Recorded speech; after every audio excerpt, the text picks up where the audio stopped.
नमस्कार दोस्तों, स्वागत है आपका अपने चैनल GK25 ट्रिक्स पे। आज की इस वीडियो में हम SSC, MTS एंड हवलदार के मॉक टेस्ट यानी कि टॉप प्रश्नों को करेंगे, जो कि पिछले कई एग्ज़ाम्स में पूछे जा चुके हैं। साथ ही आने वाले जितने भी क्वेश्चंस रहेंगे उनके बारे में हम बताएंगे कि किस तरह से आपसे IMP क्वेश्चंस पूछे जा सकते हैं। उनसे रिलेटेड जानकारी भी आपको एक शॉर्ट नोट के जरिए दी जाएगी। तो ये सामान्य जागरूकता यानी जनरल अवेयरनेस एंशिएंट हिस्ट्री पर आधारित है। तो आइए स्टार्ट करते हैं फर्स्ट क्वेश्चन के साथ। तो पहला प्रश्न है, निम्नलिखित में से किस भाषा में अमोघवर्ष ने कविराज मार्ग लिखा था?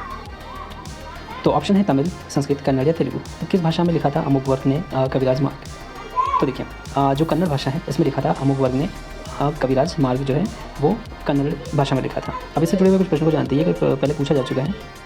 तो देखिए, कविराज मार्ग कन्नड़ भाषा में वाक् पटुता, काव्यशास्त्र और व्याकरण पर प्राचीन उपलब्ध कृति है।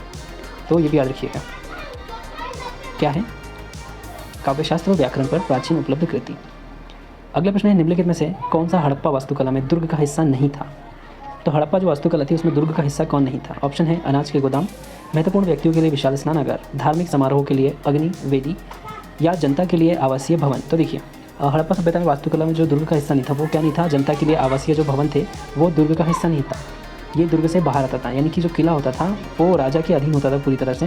बाकी जो जनता के जो आवास होते थे वो इस किले से बाहर होते थे। हड़प्पा सभ्यता में सबसे दिलचस्प जो है शहरी विशेषता इसी नगर योजना है। गढ़ में बड़ी रचनाएं हैं जो शायद प्रशासनिक या अनुष्ठान केंद्र के रूप में काम करती थी। गढ़ यानी उस जगह को बताया गया। अगला प्रश्न है, अथर्ववेद खंडों का एक संग्रह है। कितने खंडों का संग्रह है? ऑप्शन है 20, 10, 15 या फिर 5। तो अथर्ववेद जो है वो पूरे 20 खंडों का एक संग्रह है। अथर्ववेद 20 खंडों का संग्रह है। अथर्ववेद अथर्वों का ज्ञान भंडार, दैनिक जिंदगी की प्रतिक्रिया है यानी प्रक्रिया है। ग्रंथ चौथा वेद है, लेकिन हिंदू धर्म में वैदिक ग्रंथों में देर से शामिल किया गया था। अथर्ववेद को जो है देर से शामिल किया गया था। अगला प्रश्न है, चंद्रगुप्त मौर्य ने कौटिल्य की सहायता से मगध में शक्ति को उखाड़ फेंका और 322 ईसा पूर्व में एक शानदार मौर्य साम्राज्य की स्थापना की। ऑप्शन है कौरव, नंद, मल्ल या पांचाल। तो देखिए, चंद्रगुप्त मौर्य ने कौटिल्य की सहायता से मगध में क्या किया था? शक्ति को उखाड़ फेंका था। और वो शक्ति कौन सी थी? तो वो जो शक्ति थी वो कौन सी थी? वो नंद, यानी सेकंड वाला जो ऑप्शन है नंद जो थी मौर्य साम्राज्य, यानी जिसकी स्थापना की थी वो नंद साम्राज्य था। चंद्रगुप्त मौर्य ने कौटिल्य की सहायता से मगध में नंदों की शक्ति को उखाड़ फेंका और 322 में एक शानदार मौर्य राज्य की स्थापना की। तो याद रखिएगा। अगला प्रश्न है, निम्नलिखित में से कौन सा हड़प्पा स्थल हरियाणा में स्थित है? कौन सा हरियाणा जो हड़प्पा स्थल है वो हरियाणा में है? ऑप्शन है राखीगढ़ी, धोलावीरा, लोथल या कालीबंगा। तो देखिए, जो हड़प्पा स्थल हरियाणा में जो स्थित है वो कौन सा है? वो है राखीगढ़ी। ये बहुत वाला ऑप्शन जो है राइट आंसर है। सिंधु घाटी सभ्यता का राखीगढ़ स्थल के हिसार जिले में राखीगढ़ गाँव में स्थित है। यह स्थल सरस्वती नदी के मैदान में मौसमी घग्गर नदी से लगभग 27 किलोमीटर दूर है। तो घग्गर नदी से 27 किलोमीटर दूर कौन सा है? राखीगढ़ी, याद रखिए। अगला प्रश्न है, प्राचीन शहर चंपा को महाजनपद की राजधानी माना जाता है। प्राचीन शहर चंपा को किसकी राजधानी माना जाता है? मतलब कौन सा महाजनपद है? ऑप्शन है मत्स्य, काशी, अंग या वज्जी। तो जो वज्जी है, जो अंग देश है, अंग देश को क्या माना जाता है? चंपा को जो है वो अंग देश का यानी राजधानी माना जाता है। अंग एक प्राचीन भारतीय राज्य था जो पूर्वी भारतीय उपमहाद्वीप में फला फूला और यह 16 महाजनपदों में से एक था।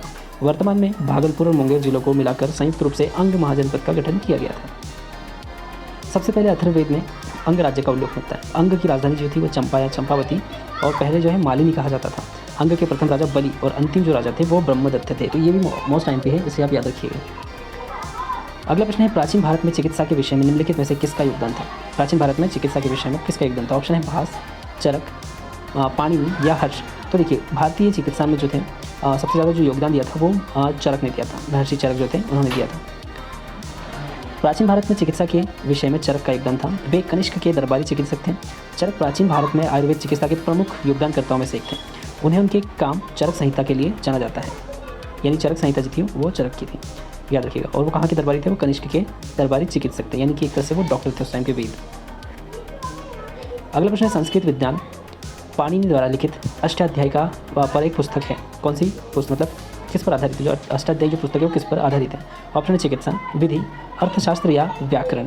तो संस्कृत विद्वान जो थे पाणिनि, आपने नाम सुना होगा, वो उनके द्वारा जो लिखी गई थी अष्टाध्यायी वो क्या थी? एक व्याकरण संबंधित उनकी कृति थी। अष्टाध्यायी संस्कृत भाषा के लिए एक कार्य मानक निर्धारण करती थी। इसका सार 4000 सूत्रों में है जो वैदिक धर्म में विकसित हो गया है। पाणिनि ने अपनी रचना को 8 अध्यायों में विभाजित किया, जिनमें से प्रत्येक को आगे चौथाई अध्यायों में विभाजित किया गया, यानी कि हर एक जो उनका अध्याय था उसको 4 भागों में विभाजित किया गया था। अगला प्रश्न है, हाइड स्पीच यानी झेलम, झेलम को पहले मतलब हाइड स्पीच कहा जाता था, क्योंकि जो वहाँ पर लड़ाई हुई थी वो किसके बीच में हुई थी?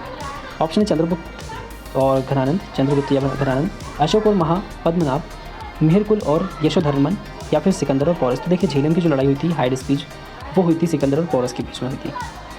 सिकंदर के बारे में आप जानते होंगे। 326 ईसा पूर्व में सिकंदर महान ने हाइड स्पीच के युद्ध में राजा पोरस का सामना किया, जिसे झेलम की लड़ाई के रूप में भी जाना जाता है। यह भारत के पंजाब क्षेत्र यानी आधुनिक पंजाब जो कि पाकिस्तान में झेलम नदी के तट पर हुआ था। ग्रीक विजय और पोरस के आत्मसमर्पण के साथ संघर्ष जो है समाप्त हुआ था। पंजाब के बड़े क्षेत्रों को अलेक्जेंड्रिया साम्राज्य में एकीकृत किया गया था और सिकंदर ने पराजित और पद से हटाए गए पोरस को एक अधीनस्थ शासन के रूप में पुनर्स्थापित किया। यानी कि जो लड़ाई हुई थी सिकंदर और पोरस के बीच में हुई थी, यानी भारत का ही एक हिस्सा था। तो उस समय जो सिकंदर पूरे विश्व विजेता था, उसने पोरस के हारने के बावजूद भी उसे क्या किया था, उसका साम्राज्य वापस लौटा दिया था। सिकंदर की उत्कृष्ट कृतियों में से एक पोरस की सेना को पकड़ने के लिए महान भारतीय निगरानी के बावजूद मानसून फेरी हुई नदी को पार करना था। अगला प्रश्न है, प्राचीन भारत में गोत्र प्रथा के बारे में निम्नलिखित में से कौन सा कथन सत्य है?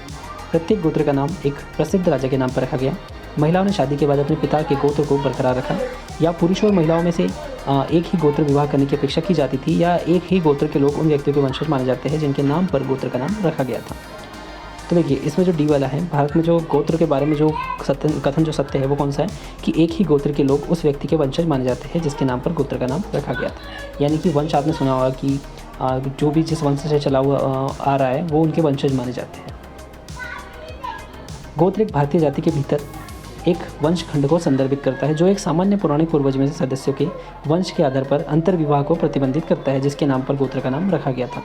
संभावित हिंदू विवाह गठबंधन को निर्धारण करने में यह एक महत्वपूर्ण कारक है।